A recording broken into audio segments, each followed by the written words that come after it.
Okay, so I've made well over six figures with appointment setting, right? I've been in it for about 2 years now. I've worked some really, really good. Okay, so I've made well over six figures with appointment setting, okay? And I've worked with some really big names like Charlie Morgan and William Brown. So I've worked on some great offers, and I've also worked on some terrible, terrible offers. And for a lot of you guys that are just starting out, or maybe you're in the space already, maybe you're currently on this kind of structure, I'm gonna tell you why pay per sell should be a payment structure that is taken very lightly. Okay, when you get offered pay per sell, you need to really do your due diligence and be very careful, because if done wrong and you don't have your wits about you, you're going to end up basically being paid less than you would if you just kept your job, right? And I'm going to tell you a story to round off this point. So I got offered an appointment setting position for inbound leads on an Instagram account. I'm not going to say the company. But basically, they told me that they had a 40% closing rate and they had hundreds of qualified inbound leads coming through every day on the Instagram DMs. And I thought, that sounds great. When I got to the payment terms, they said it's pay per sale, 5% commission, which is kind of the hygiene standard with pay per sale. It's normally like 5% on the ticket price. The ticket price was around, I think it was like 3K, right? So like at scale, the commissions that I would have gotten from it would have been worthwhile, but also it's kind of like, it's very unreliable because you can't really track it unless their metrics are dialed in, for example, with their closing rate. But they told me hundreds of new leads per day, 40% closing rate. I thought, you know what, fantastic, that's amazing. Yeah, 40% closing rate. I don't really like the whole pay per sell thing. I like to be paid for the work that I do, right? I like to be paid for the appointments that I book, or at least a base salary, because then you can actually track how much you're getting paid for the amount of work you're putting in, right? So I was a little bit skeptical. They told me, yeah, you'll make loads of money. We've got 40% closing rate, 5% commissions on a 3K product. You get, it's going to be all well and good, right? So I was a little bit skeptical, but I did it anyway. I did it for 2 months, and guess how much money I made? I made £700. I'm not joking.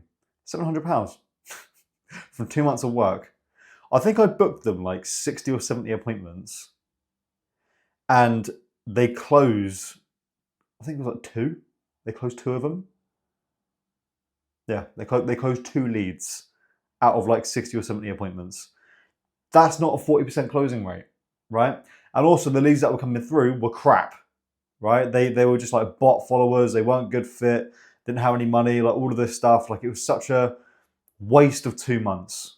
Like I put my heart and soul into it, and I definitely didn't get paid accordingly, right? So this is why I want to make this for you guys and tell you guys to be so careful when you get onto pay per sale roles, because number one, people like overestimate OTE, on track earnings. When people say OTE, like 5 to 10K a month, you need to be very careful when you hear that, because that normally means you can make 5 to 10K a month if you can hit our standards, and they could have impossible standards. For example, this company could have said to me, okay, on track earnings, 5K a month, right?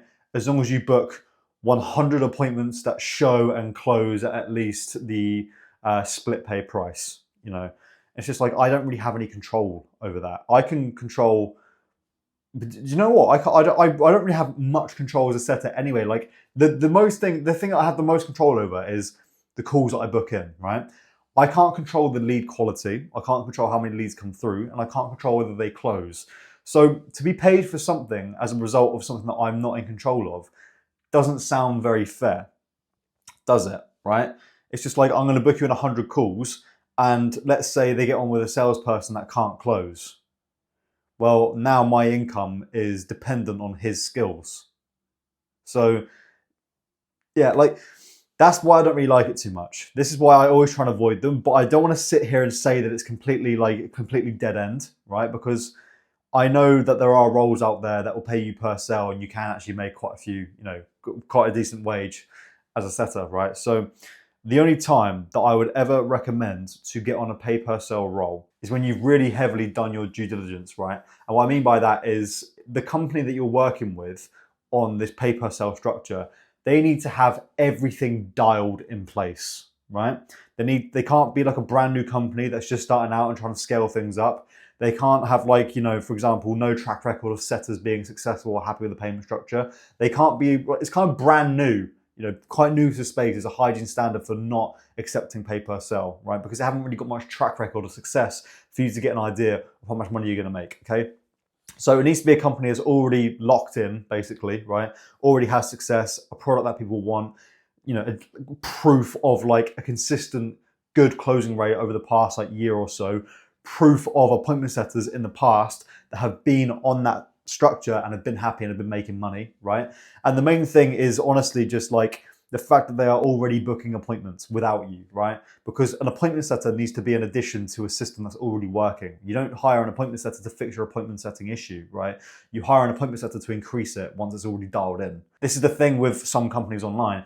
They think that an appointment setter is the fix to their, you know, appointment setting issue, right? It's not. They need everything else in place.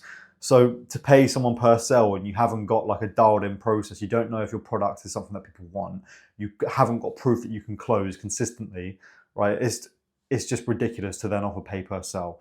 So kind of the hygiene standards are they have to be a company that's already got this stuff locked in, right? Good closing rate and proof of it as well, tracks all their metrics, has been going for at least a year, has a product people want, has happy clients, has happy team members like appointment setters that are currently working with them, or appointment setters they have worked with in the past have been happy working on that role on that payment structure, okay? Never ever just risk it because someone says you can make 5 to 10K a month OTE. You need to understand what OTE means as well. It means if you can hit our standards, but sometimes the standards that they create are impossible. So that's like me saying, I'll pay you 10 grand a month if you can, you know, find me 1 million leads that all close at PIF price for a product that people don't want. It's like that's kind of how it goes. It's like you need to make 200 cold calls a day, book 20 appointments every single day.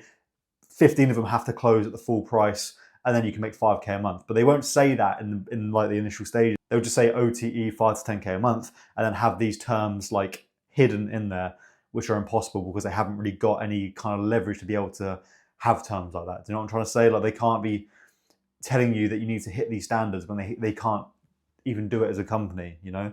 Like they haven't got proof the product is wanted, they can't close, and then they're saying you need to book 20 appointments a month, even though they have no idea if people want their product, and they also have no idea if they can close. So just be very careful of that. Never just like kind of risk it and kind of like be blinded by these OTE prices.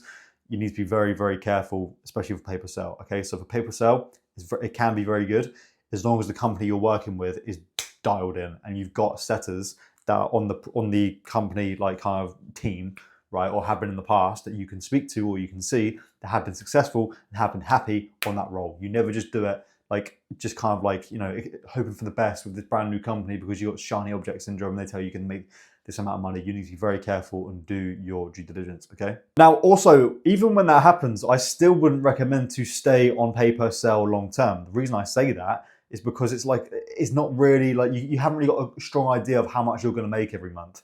It's dependent on so many other variables that aren't in your control. Like I said, like the show rate, the closing rate, the person that's taking the sales calls, you get the point, right? So I always like to do this, and this is what I recommend to everyone that I work with, is if you have to start out on pay per sell, make sure the company you're working with is dialed in, like I've just said, matching the criteria I've just said previously, right?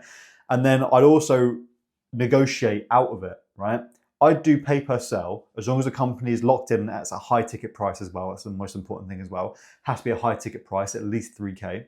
Because if you're selling a 1-2K product, you're getting 5% of that. It's not really, you know, it's not really, you can't really make that much from it. So pay per sell for like a good price product that people want, right? And I also recommend to not stay on pay per sell for the entire, you know, journey of it. I'd recommend if you ever have to do that, right? Again, start with a really good company, but then also negotiate to change the payment structure after like a month, right? After you've proven yourself for a month, you've gotten good results, you've gotten them a few clients, right? Then you negotiate either a base salary or pay per appointment, right? Now, ideally you want both, but I think in the beginning, right, after you've done the pay per sell, you can kind of negotiate one or the other, okay?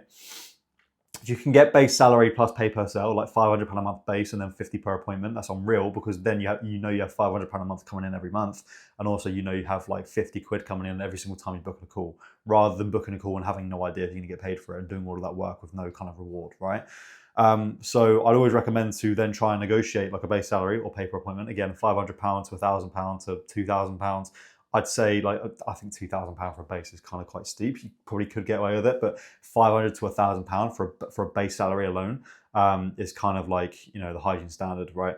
Or you could do that, for example, base salary plus pay per appointment, or base salary plus commission on the close. It could be like £1,000 per month plus 5% commission on the close. Like, I'd always recommend to maneuver out of this structure. Okay, don't be on just pay per sale long term.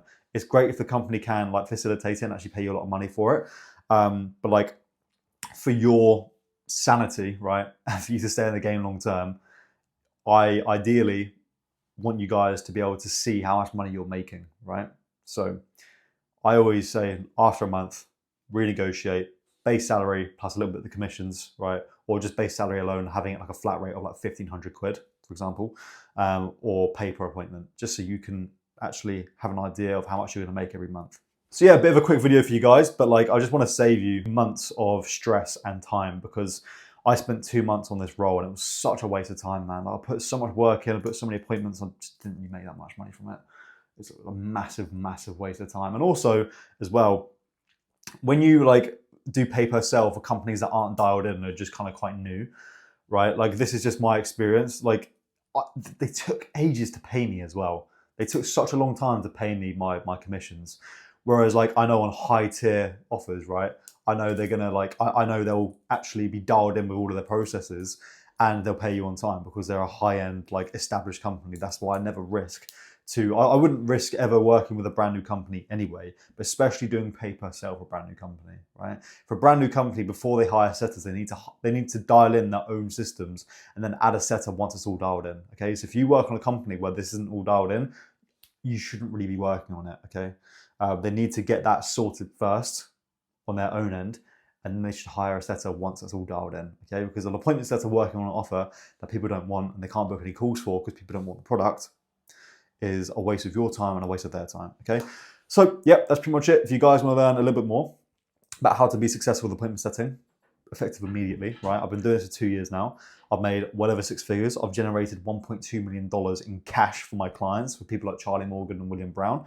And yeah, I've mastered the art of landing high ticket roles, right? And being paid extremely handsomely as an appointment setter. So much to the fact that I still do it to this day, right? So you're going to be learning from someone that still is in the game, okay? So there's going to be a link down below in the description. And what that's going to do is going to direct you to my website, where you can watch a video running through how I can help, and also you can book in a call so I can show you how I can help. Now, full transparency, if you don't want to be sold to, then don't book the call, because I will try and sell you something on the call, right? It's a sales call. So if you don't want to be sold to, don't book it. But if you're serious about making this work, you want to avoid months of mistakes and stress and actually stay in the game long term and be paid what you're worth as a setter, click that link, book on a call, and I'll run you through exactly how I can help you.